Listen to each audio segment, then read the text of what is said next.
शुरू करते हैं भाग 6। काम में कुछ दिन बीतने के बाद एक दिन आशा के फ़ोन में नंदनी का कॉल आता है। नंदनी आशा को बताती है कि उसने दीपक को कहीं देखा है।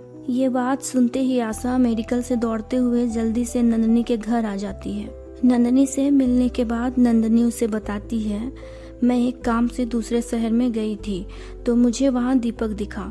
वह एक गुमटी में रोड किनारे पर चाय बेचता है।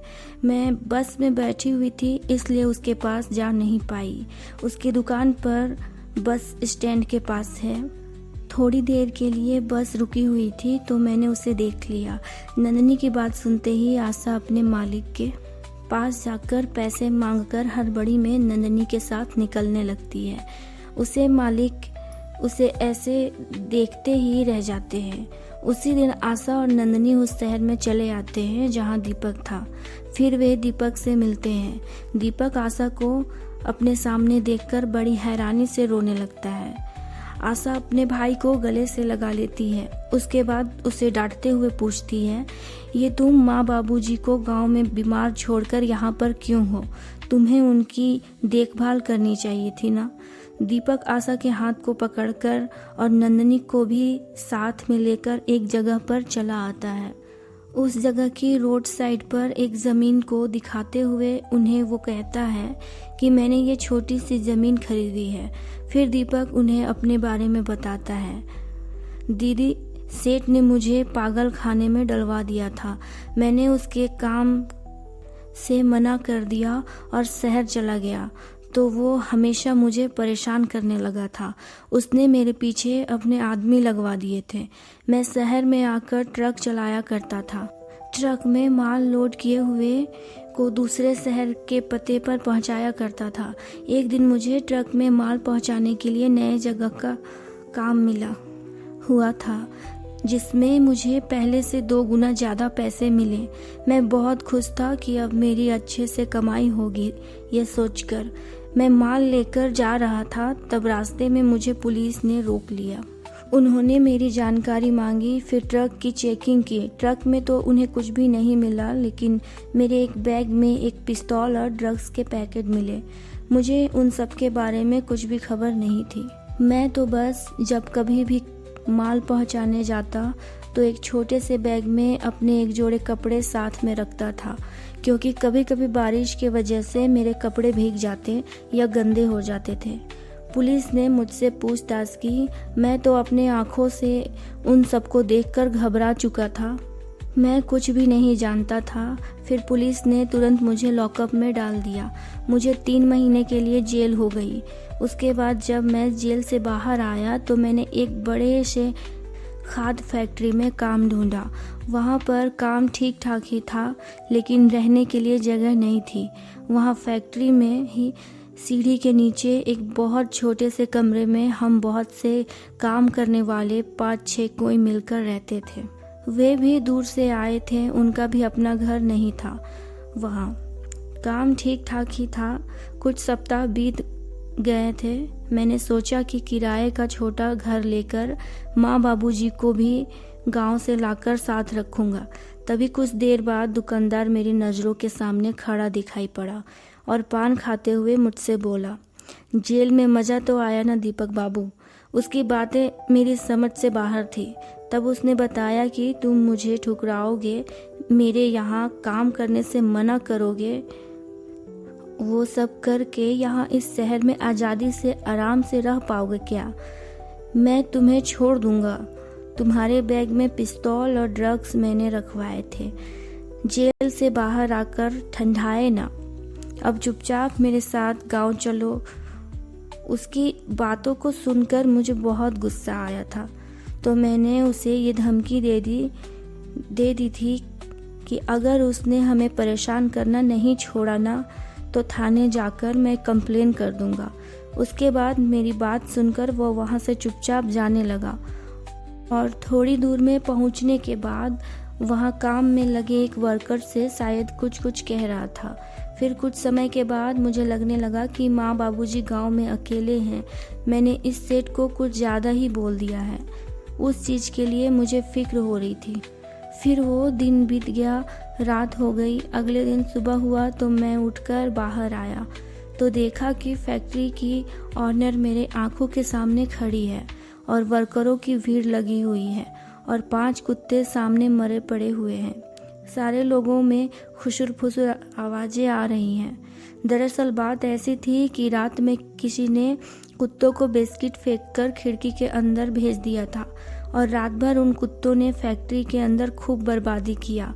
बहुत से सामानों को, जरूरी पेपरों को चीर फाड़ कर बेकार कर दिया और बोरियों में रखे खाद्य पदार्थों को भी तहस नहस कर दिया। शायद उनके मुंह के अंदर फैक्ट्री में रखे कोई जहरीली और खतरनाक चीज के जाने की वजह से उन सारे कुत्तों की मौत हो गई होगी। सीसीटीवी कैमरे में पीछे से मैं दिखाई पड़ रहा था, इसलिए इन सब का आरोप सबने मुझ पर लगाया। फैक्ट्री की ऑनर्स सारे लोगों के सामने मुझे बहुत बुरा भला की रही थी और डांट ही रही थी।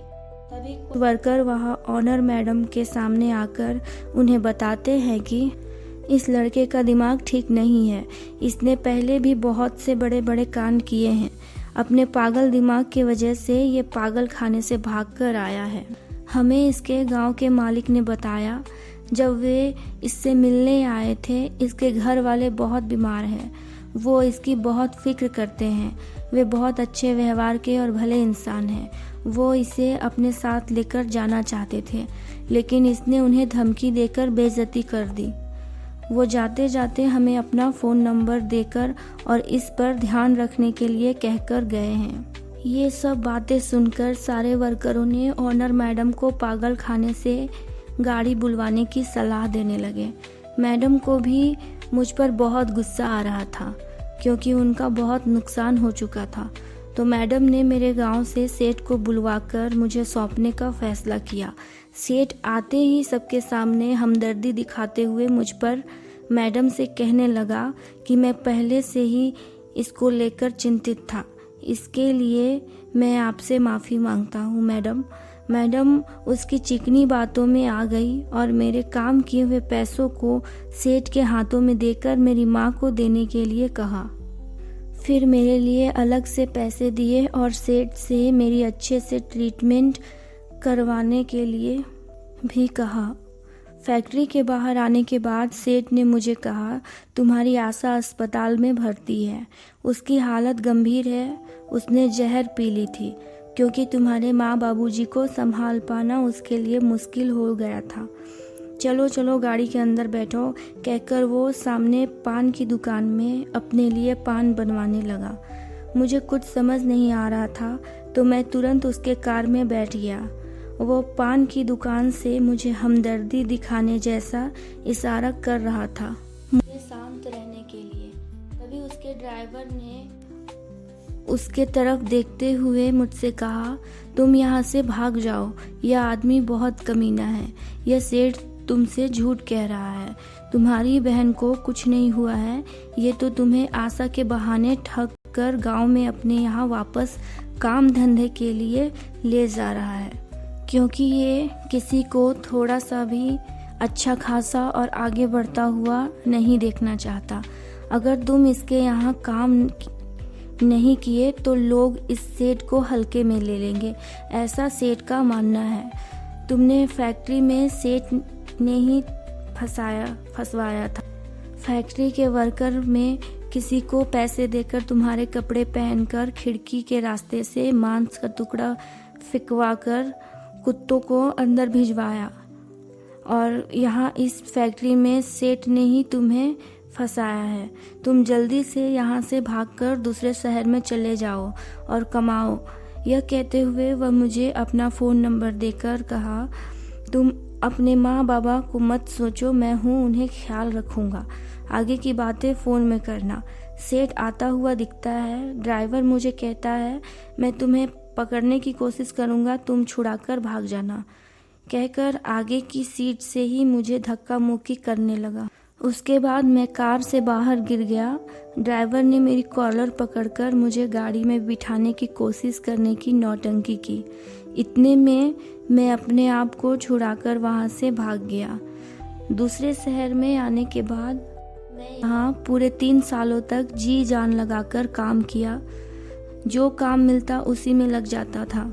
दिन रात कड़ी मेहनत के बाद मैंने ये छोटी सी ज़मीन एग्रीमेंट पर खरीदी।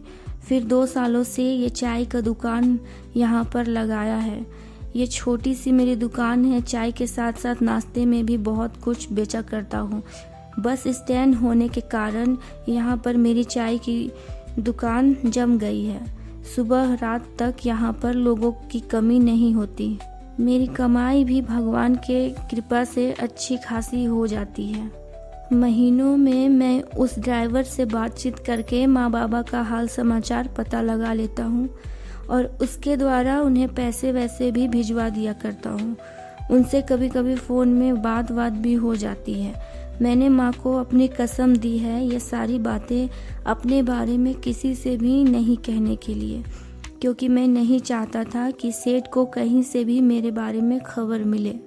और भगवान के माया से वो आज तक मेरे बारे में जान भी नहीं पाया है।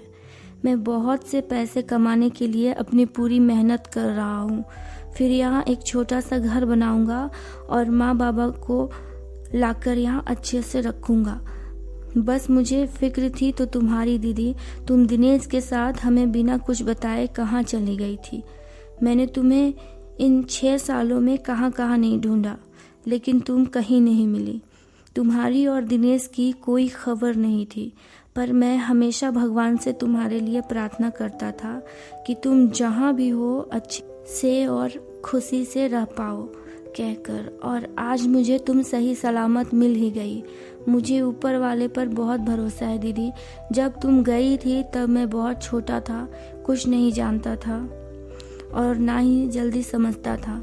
पर बिना किसी गलती के 3 महीने तक जेल खटने के बाद मैं पूरी तरह से समझ चुका था।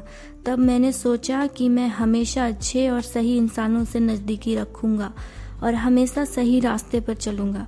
मेरे भगवान मेरा हमेशा साथ देंगे। मैं सही हूँ ना दीदी। आशा दीपक की सारी बातों को सुनकर, उसके अच्छे विचारों को जानने के बाद उसे उस पर बहुत गर्व होता है। उसके आंखों में आंसू भर जाते हैं और वो दीपक को गले से लगा लेती है। फिर वो उससे कहती है, इतना सब कुछ बीत गया तुम्हारे साथ, तू इतना बड़ा हो गया रे। मैं तो तुझे याद करके तेरे फिक्र में हमेशा कितना तड़पती रहती थी। तू तो बहुत समझदार हो गया है। आशा और दीपक एक दूसरे से मिलकर बहुत खुश हो जाते हैं। दीपक आशा से दिनेश के साथ गांव छोड़कर जाने वाली बात भी पूछता है।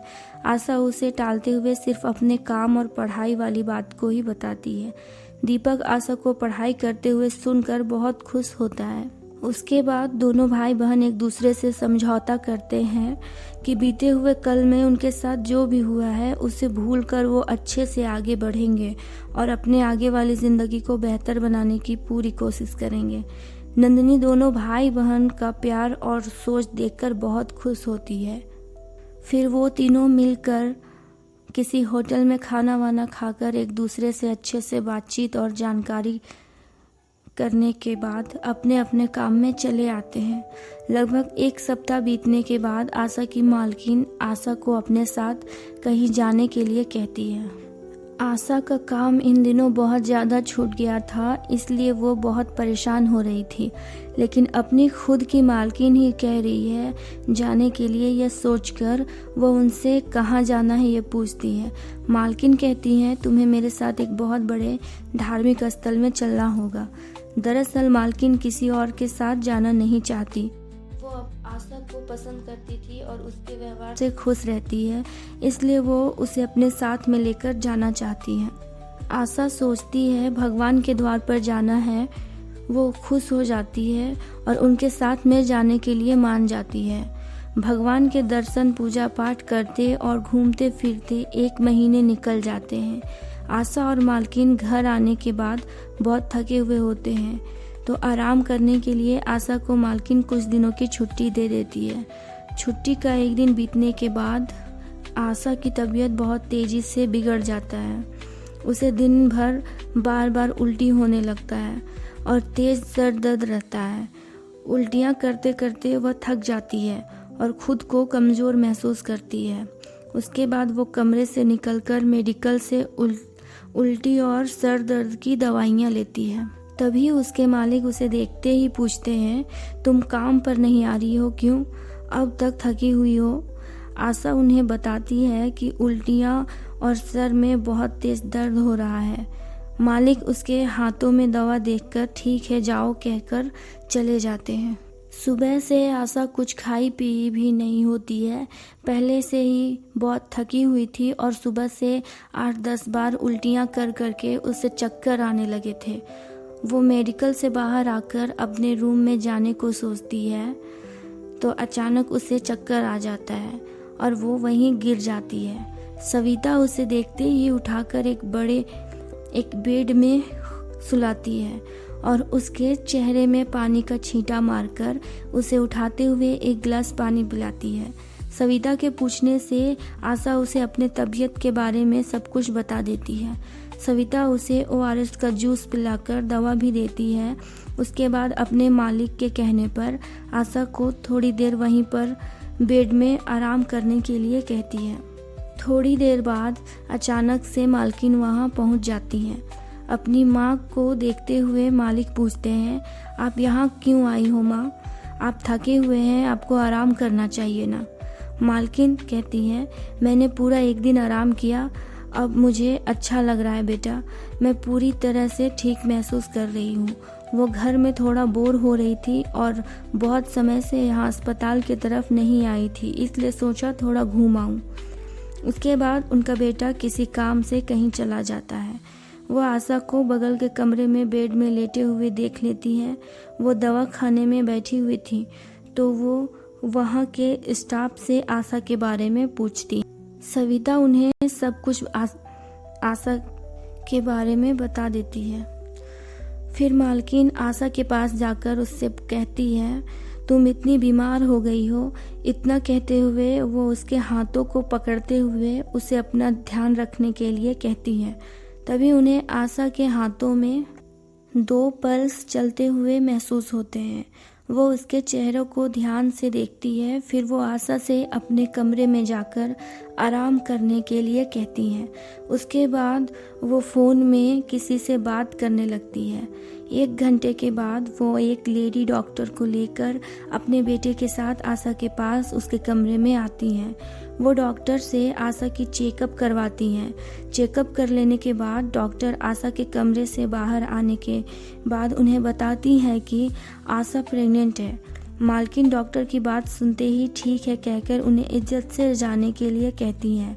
डॉक्टर के जाते ही वो अपने बेटे को घूरते हुए देखती हैं। उन्हें अपने इकलौते बेटे पर अपने से ज़्यादा भरोसा था, लेकिन वो आशा पर भी यकीन करती थी क्योंकि उन्हें वो और लड़कियों के जैसे नहीं लगती। उनका बेटा अपनी माँ की नज़र को देखकर समझ जाता है और उनके पैरों को पकड़कर उनसे माफ़ी मांगने लगता है। उनसे बार बार एक ही बात कहता है, मुझसे गलती हो गई माँ। यह कहकर उन्हें बहुत समझाने की कोशिश करता है। उनकी माँ उन्हें जाकर दवाखाने में बैठने के लिए कहती हैं। फिर वे आशा के पास जाकर उससे पूरी वजह अच्छी तरह से पूछती है। आशा रो रो कर सब कुछ याद करते हुए सारी बात खुलकर उन्हें बता देती है। सब कुछ सुनने के बाद वो कुछ वक्त के लिए शांत हो जाती है। फिर वे बड़ी शांति भाव से आशा को कहती हैं, हम तुम्हें पूरे 50 लाख रुपए देंगे। तुम हमारा बच्चा जन्म देते ही यहाँ से बहुत दूर चली जाओगी, हमारे बच्चे को हमें देकर। मैं समझ रही हूँ कि जानबूझकर तुम दोनों ने ये सब नहीं किया होगा, पर मैं क्या करूँ।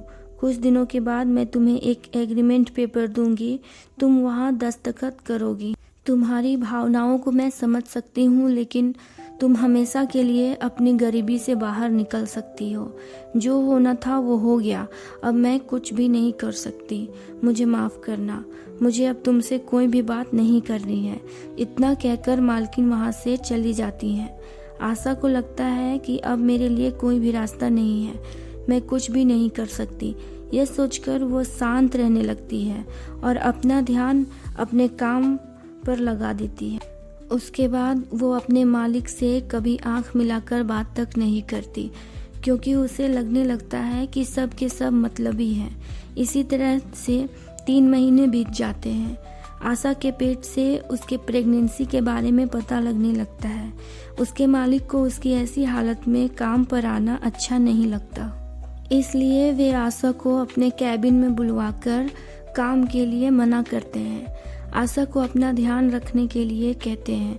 आशा को उनकी बातों पर बहुत गुस्सा आता है, क्योंकि जब से उसकी प्रेगनेंसी चल रही थी तब से लेकर आज तक पहली बार उन्होंने उससे कुछ कहा। इस वजह से वह गुस्साते हुए उन्हें मना कर देती है और कहती है, आपको अपने बच्चे से मतलब है तो वह सही सलामत आपको मैं दे दूंगी, आप मेरे लिए ज़्यादा मत सोचिए। यह कहकर वो वहाँ से बाहर आते ही अपने कमरे में चली आती है। थोड़ी देर बाद लंच का समय हो जाता है तो सारे स्टाफ्स अपने अपने खाने पर चले जाते हैं। इधर आशा अपने कमरे में थी, उसे कुछ भी खाने का मन नहीं करता, तो वो एक गिलास दूध पीकर वापस दवा खाने में जाकर बैठ जाती है। आए हुए कस्टमर्स को दवाइयाँ देकर समझाने लगती है। तभी उसके मालिक वहाँ से गुजरते आशा को देखते हुए जाते हैं। उस दिन फिर रात हो जाती है। मालकिन आशा को फ़ोन करके रात के खाने पर बुलाती हैं और अपने बेटे के साथ में आने के लिए कहती हैं। आशा उनकी बात कभी नहीं टालती थी और हमेशा उनका कहा सुनती थी।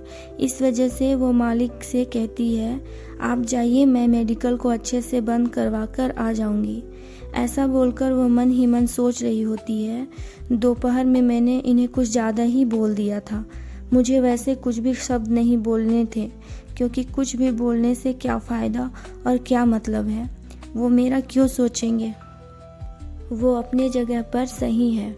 मेडिकल बंद होने में 1 घंटा का समय बाकी था, लेकिन उसके मालिक उसे तुरंत ही खिड़की दरवाजे बंद करने को कहते हैं और अस्पताल से एक स्टाफ को बुलवाकर सारे जगहों पर शटडाउन वगैरह करा देते हैं। उसके बाद वे आशा को अपने साथ चलने के लिए इशारा करते हैं।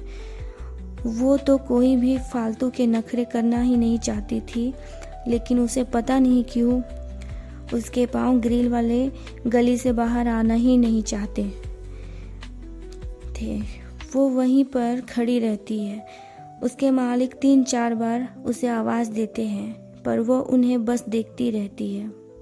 मालिक को उस पर बहुत गुस्सा आ रहा होता है। वो मन ही मन सोचते हैं कि मेरी माँ ने इसे खाने पर बुलाया है और ये हिल तक नहीं रही है, ये जाना ही नहीं चाहती। यह सोचते हुए वो आशा के पास आकर उसे डांटते हुए पूछते हैं, तुम्हारी प्रॉब्लम क्या है? तुम क्यों मेरे बातों को इग्नोर कर रही हो, कुछ भी सुन नहीं रही हो? मेरी माँ ने तुम्हें प्यार से खाने पर बुलाया है, उन्हें तुम्हारी फिक्र है और तुम हमें इज्जत नहीं दे रही। तुम खुद को क्या समझती हो, बताओ? यह बातें आशा को सुनाते हुए उस पर चिल्लाते हैं।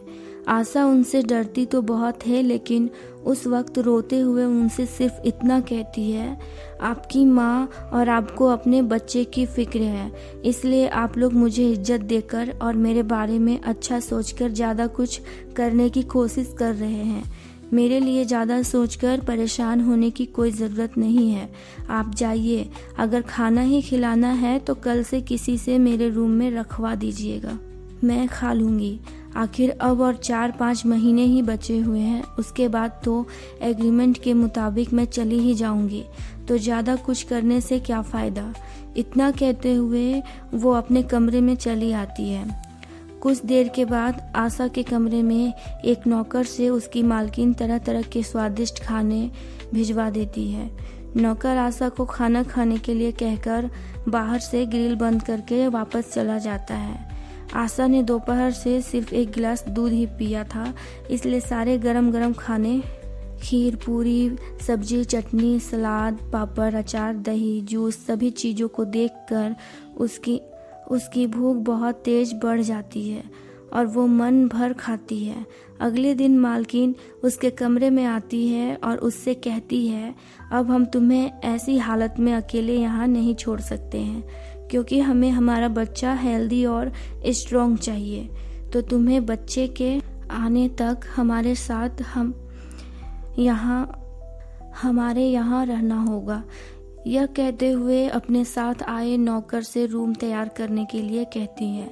अगले दिन से रोज सुबह, दोपहर, शाम और रात में उसके रूम पर तरह तरह के खाने आ जाते हैं। समय से दवा, हर ज़रूरत की चीज़ें, सारा सामान उसे रूम में मिल जाने लगा। आशा के प्रेगनेंसी के लगभग 5वें महीने हो गए थे। अब उसे हमेशा थकावट और पैरों में सूजन होने जैसा लगने लगा। इसलिए उसने काम पर जाना बंद कर दिया। उसे अब कुछ भी मन नहीं करता और ना ही कहीं मन लगता। वो सिर्फ सुबह शाम पैदल घूमने जाने आने को पसंद करने लगी। ऐसे स्थिति में उसे बिल्कुल भी किसी से बोलना, सुनना या किसी भी चीज़ में ध्यान देना कुछ भी उसे अच्छा नहीं लगता है। वह सिर्फ खुद को समय देना पसंद करती है। इसी तरह से 1 महीना और बीत गया। उसे अपने बच्चे से पूरी तरह से लगाव होने लगा। वो सोचती रही हमेशा कि भगवान ने मेरी ज़िंदगी ऐसी क्यों लिखी है। मैंने पिछले जन्म में क्या कर्म किए थे जो पहले बच्चे को गोद में देखने से पहले ही खो दिया, और अब दूसरा आया भी नहीं और आते ही हमेशा के लिए मुझसे अलग हो जाएगा। उसके बिना मैं कैसे रहूँगी। वह हर पल बस इसी बातों को ध्यान में रखकर सोचती रहती है। वो रोज़ सुबह उठकर मंदिर जाने लगी, भगवान से गुहार लगाने लगी, हे भगवान, मेरा बच्चा मेरे पास रहने दो। सबके पास सब कुछ है, मेरे पास से तो सब कुछ छिन गया है। भले ही अनजाने में ये बच्चा मेरे पास आया है। मैं नहीं सोची थी कभी और ना ही मेरी मर्जी थी, लेकिन बच्चा तो मेरा है ना। मेरा इस पर कोई हक नहीं है क्या? अगर बच्चे से अलग ही करना था तो मुझे दिया ही क्यों? वो हर वक्त भगवान से यही बातें करते हुए उनसे पूछने लगी। उसे अपने बच्चे से अलग होने वाली बातें अंदर ही अंदर अपने कलेजे पर छुरा डालने जैसा लगने लगा था। वो यह सब बर्दाश्त नहीं कर पा रही थी। उसने बहुत सोचा। जैसे जैसे दिन बीत रहे थे उसे घबराहट और बेचैनी जान ले रही थी। वो हमेशा से सोच फिकर कर करके और रो रो कर थक गई थी। शुरू से ही बर्दाश्त करते करते और कुछ भी अच्छा नहीं होने के संभावने से वो दिल से कमज़ोर होने लगती है। उसका भगवान से भी भरोसा और उम्मीदें डगमगाने के जैसे लगने लगा। वो खुद को पागलों के जैसे समझने लगी, क्योंकि उसे लगने लगा कि ना तो मेरा कोई सुनने वाला है और ना मुझे कोई समझेगा, ना ही मेरे साथ कभी कुछ अच्छा होगा, क्योंकि मैं एक अभागन हूँ। मैं एक पत्थर के आगे बात करती हूँ, उसे भगवान समझती हूँ। पत्थर थोड़ी ना सुनता है। मुझसे बड़ा पागल दुनिया में दूसरा और कोई नहीं है। 24 घंटे उसके दिमाग में बस यही बातें चलती रहती हैं। लेकिन डॉक्टरों के द्वारा बच्चे के लिए दी गई सही गाइडलाइन के चलते वो अपने बच्चे के खातिर सोचती है और खुद को शांत करने की कोशिश करती है। हमेशा भगवान को अपना मानने के अलावा उसके पास कोई दूसरा रास्ता था ही नहीं। वो गलत या बुरा कभी भी करना नहीं चाहती, इसलिए वो अपने दिल को हमेशा यही दिलासा देती है कि भगवान के घर में देर है लेकिन अंधेर नहीं है। वह अपने आप को बहुत समझाने की कोशिश करती है, लेकिन बार बार बच्चे को छोड़कर जाने वाली बात दिन रात उसे परेशान और हद से ज़्यादा बेचैन करने लगती है। इसलिए वो अपने भगवान का नाम लेकर ठंडे दिमाग से सोचकर एक चिट्ठी अपने मालिक के लिए लिखकर उनके कमरे में रख देती है। अगली सुबह जब वे उठते हैं तो उन्हें वो चिट्ठी अपने बेड के बगल के टेबल में रखी मिलती है। उसमें लिखा हुआ होता है, मुझे रुपया पैसा कुछ भी नहीं चाहिए, बस मुझे मेरे बच्चे के साथ जीने दीजिए। मेरे शरीर में एक ही किडनी है। 6 सालों से मैं एक ही किडनी से जी जा रही हूँ। अब मैं कितने समय तक जी पाऊँगी ये मैं नहीं जानती। पहले मुझे अपने माँ, बाबूजी और भाई की स्थिति देखकर उनकी चिंता सताती थी। उनकी लाचारी और हालात सुधारना चाहती थी। उन्हें हमेशा खुश देखना चाहती हूँ। उन्हें कोई भी चीज़ की कमी ना हो पाए और वे हमेशा अच्छे से रहें, इसलिए मैं टीचर की नौकरी के लिए तैयारी कर रही थी। दिन भर काम और पढ़ाई में ध्यान देकर एक सरकारी शिक्षिका की नौकरी हासिल करना चाहती थी, ताकि अपने घर वालों को अच्छे से रखूंगी और पैसे इकट्ठा करके अपनी दूसरी किडनी लगवा सकूंगी, यह सोचकर। उसके बाद अपनी ज़िंदगी आगे अपने घर वालों के साथ खुशी से जी पाऊंगी, यह चाहती थी। बस इतनी सी ही मेरी ख्वाहिशें थी, लेकिन अब मुझे पता है कि अपने बच्चे से दूर होकर मैं कुछ भी नहीं कर सकती। पर मेरा भाई अब अपने पैरों पर पूरी तरह से खड़ा है। वह समझदार है। माँ बाबूजी को अपने से अच्छे से रखने के लिए बहुत मेहनत कर रहा है। वह उन्हें संभाल लेगा। मुझे उस पर विश्वास है। मैं चाहती तो अपने बच्चे के बदले 50 लाख रुपये पाकर अपनी किडनी भी लगवा सकती हूँ और अपनी ज़िंदगी भी जी सकती हूँ, लेकिन मुझे अपने बच्चे के जगह पर पैसे नहीं चाहिए। मैं मानती हूँ बच्चा मेरी मर्जी से नहीं आया है, लेकिन जैसे भी आया मैं तो इसकी माँ हूँ ना। अपने बच्चे के बिना ज़िंदगी में मेरा क्या बचेगा। अभी तो वो मेरे पेट में है और आने वाले भविष्य में मुझसे दूर रहेगा। जन्म देते ही उसे मैं कैसे छोड़ सकती हूँ। तब तो मैं जीते जी ही मर जाऊंगी। मुझे किसी से कुछ भी नहीं चाहिए। मैं जितने दिन जीऊंगी उतने दिन मुझे अपने बच्चे के साथ रहने दीजिए। जब मुझे लगने लगेगा कि अब मेरा समय ख़त्म होने वाला है, तब मैं आपका बच्चा आपके पास पहुंचाकर चली जाऊंगी। मैं आपके सामने यह सारी बातें कहकर समझा नहीं पाती, इसलिए मैंने अपनी पूरे दिल की बात इस पर लिख दिया है। कृपया आप और मालकिन मुझे मेरी गलती के लिए माफ़ कर दीजिएगा। आपकी स्टाफ आशा। आशा की लिखी हुई चिट्ठी को पूरा पढ़कर उसके अंदर की सारी बातों को जानने के बाद उसके मालिक को बहुत बुरा लगता है। वे ये सारी चिट्ठी वाली बात अपनी माँ से बता देते हैं। उनकी माँ सब कुछ जानने के बाद आशा पर बहुत गुस्सा करती है। वो कहती है कि इतनी सारी बातें थी, उसने हमें बताया तक नहीं। एक बार तो बोल सकती थी ना। यह कहते हुए वे आशा से तकलीफ मानने लगती है और अपने माथे पर हाथ रखकर बैठ जाती है। फिर वे